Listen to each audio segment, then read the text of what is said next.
Greetings. I hope everybody is doing okay. Now this is going to get up for starters. Kanonzikiriza tukatabike. Ennimi eza. Oyo mwami mulaba ali mu screen. Achievements yakatuukako. Emyaka gyamaze mu politics. Talina match e Uganda awo. Tofaayo nga tonnaba kwajuwinga na keyboard wuliriza. Kankiddemu. Oyo mwami mulaba ali mu screen yo. Ebbanga ettono lyamaze mu politics oba mu nsonga zino eza revolution. Achievements zokka ze yakatuukako, ebintu bye yakakola. Talina match kuviira ddala mu 1986 n'abaamusooka. Toyina gw'osobola muteeka ku scale naye. Kankuwe.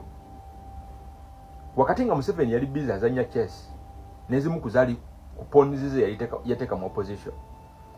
Oyo mwami gw'olaba mu screen yalabikako, he showed up with a street microphone, n'akwata chessboard, n'agikubamu ekigere n'emenyeka. Tofaayo gwekakkana. Ba politicians bangi abaamusooka wakati nga bali mu bintu bino simply to negotiate for seats on the table, nga baliwo okuteesa kufuna kifo ku mmeeza nnene. Oyo mwami gw'olaba bwe yajja yasooka n'abuuza Museveni, gwagabe ebifo ku mmeeza, gwe ekifo ky'otuddemu ani yakikuwa? Ojja kuntegeera video weggwera. While Museveni was busy building a museum of broken opposition, Bobi Wine walked in with fresh paint and demolished everything. Kangonzeemu.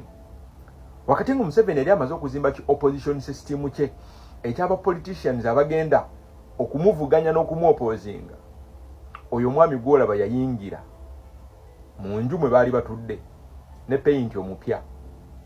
Ki system kya Museveni kyonna kye yali yazimba n'akisiiga langi empya n'akimenyaamenya. Ayagala okuwakana. Tunula mu opposition y'olunaku olwaleero. Kasookedde ajja mu 2021 n'ekibiina. Noonyezaayo ekibiina ekirala ekiyimiridde. Katunula mu bibiina ebyakaguulibwawo. Ombuulire oba si eri opposition gye yasanga n'akutula n'amenyaamenya. The man you see in your screen, he came with no godfather. Oyo mwami gw'olaba, he came with no handshake deals. Yajja n'omuliro mu bulago bwe. Suddenly, politics of compromise called a cold. Omanyi politics of compromise gwe bakolanga? Suula wano nkwate wano, mpa wano nkuteere wano, nvuma wano tonvuma. Oyo mwami gemu yali yagirabanga yayonooneka. Kasita yajja ku scene obudde buno okwekulubeesa ne Museveni, musango gwa naggomola si mu kkooti za Museveni, mu kkooti zaffe abantu. Yakwata ebyobufuzi n'abijja waggulu from the top n'abizza wansi. Yazimba revolution from the bottom to the top, si nga bwe kyali from the top to the bottom, kubanga revolution agenda okujja. Yali mu ngalo z'aba elite, ng'etambulira mu ba elitism, ng'etambulira mu ba stabilizers. Kasita yajja n'akwata revolution n'agiwanula ku baana abaali balowooza nti be bannyiniyo n'agituwa. Gwe moto kuni moto gw'olaba olunaku olwaleero. The old plan was to tame lions into luring cats. Plan ya Museveni yali yakwata buli avaayo ng'empologoma ku opposition, amugule amufuule kapuusi. Omusajja gw'olaba mu screen now, he entered the jungle with the guitar and he walked the entire pride. Yayingira ekibira. Museveni kye yalinga akyusizaamu buli mpologoma gifuula puusi. Yayingira ne guitar n'azuukusa buli mpologoma ezaali zeebase. Ye internet y'olaba olunaku olwaleero tazikira. Ewanda 24/7. Yasanga politics mu nkyukakyuka, n'akwata politics mu nkyukakyuka n'amufuula movement. Tetuula ekola 24/7. Mpaayo omu ku baamusooka eyakolako yadda ne Ingi. Siina gwe nnumba, nze just ndi mu kusigira kifaananyi kulaga nti omusajja gw'olaba mu screen awo talina match emwenkana olunaku olwaleero. While Museveni was recycling old players, Bobi Wine came just like a software update that refused to be downloaded. Mubufunze Museveni ng'akyusa abazannyi mu politics banne ajjayo n'ateekayo oli oyo mwami gwera mu screen yajjanga software update eyagaana okubeera downloaded n'azimba system nga ku system ya Museveni tesobola tuulako. Nkuddiremu yaleeta software update nga ku iPhone 6 tetuulako. Kyovula bene regime tosobola gicompromisinga lwa nsonga regime Museveni gye yali yazimba omwami gwera mu screen yagikwata n'agitemaatema. Olunaku olwaleero banoonya obasanga mbiseguusi nga beeyogeza tebakyayina yadde moral authority okwogerako eriffe abaali tebagwanira back in the days. Olaba regime ya Museveni, they were used to the opposition who could come in parliament to eat, nap, until the person you see in your screen reminded them that the mic was not simply for singing and snoring in the parliament. Naye mic eyo yali yakukiikirira bantu. While others campaigned for envelopes, abasinga nga bakampaininga okugenda okufunayo obusente, the man you see in your screen campaigned for accountability.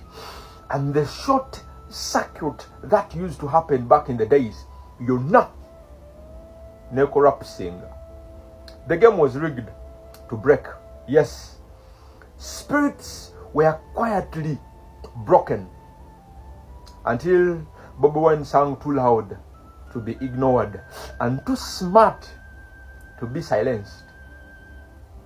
Game bali bajonoona nga balina okubuuka amadaala g'abapolitician abaaliwo be baali abateeketeeka abalonda ababitiibwa until that man showed up n'atugamba mmwe mwakitegedde bano bafala batudongowaza musobola okubyeyogerera musobola okubyekolera.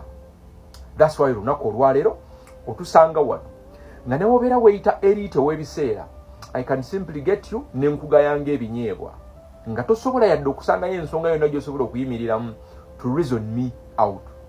Oyo musajja yakyusa simply opposition politics into a great movement etatuula operating 24/7.